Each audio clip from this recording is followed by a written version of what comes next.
નમસ્કાર, સુપર 6 માં તમારું સ્વાગત છે। હું છું શિવાની। આજે પણ વાત કરીશું 6 એવા મહત્વપૂર્ણ મુદ્દાઓની કે જે આજની ઘટનાઓમાં ખાસ છે, જે જોઈને વિશ્વ દંગ રહી ગયું એવા હુમલાની આજે વાત કરવી છે।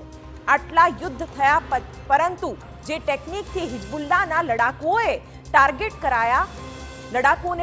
કરાયા તે ચોંકાવનારું છે।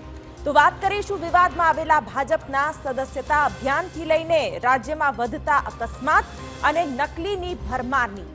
સૌ પહેલા નજર કરીએ દિવસભરના 6 મુદ્દાઓ પર। ઇઝરાયલ અને હમાસ યુદ્ધ વચ્ચે હિઝબુલ્લાહના લડાકુઓ પર પેજર એટેક કરવામાં આવ્યો છે। એક બે નહીં, આશરે 5000 આસપાસ પેજરને ટાર્ગેટ કરી ઇઝરાયલે આ હુમલો કર્યાનો કરવામાં આવી રહ્યો છે દાવો। શું છે પેજર અને કેવી રીતે થયો આ હુમલો તેની કરીશું વાત।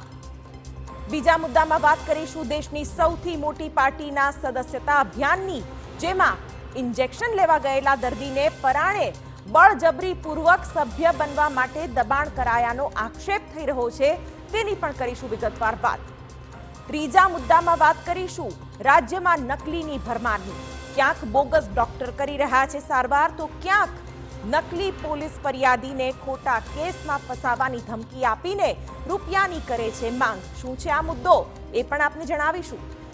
ચોથા મુદ્દામાં વાત કરીશું ગોઝારા બુધવારની। રાજ્યમાં અકસ્માતની એક બે નહીં પણ 5 ઘટનાઓ બની છે, જેમાં 3 લોકોના મોત અને 8 થી વધુ લોકો ઘાયલ થયા છે। પાંચમા મુદ્દામાં વાત કરીશું રાજ્યમાં વધતા ચોરીના બનાવોની। ક્યાંક દુકાનોમાં સાડીઓની ચોરી થઈ રહી છે, તો ક્યાંક બેફામ અનાજ ચોરવામાં આવી રહ્યું છે, તેના પણ દ્રશ્યો આપને બતાવીશું।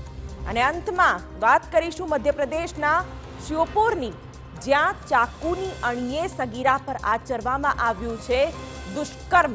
સગીરાએ પોલીસ ફરિયાદ નોંધાવતા અને આરોપીઓને પોલીસે હવે દબોચી લીધા છે। આ ઘટનાની પણ ગંભીરતાપૂર્વક વાત કરીશું।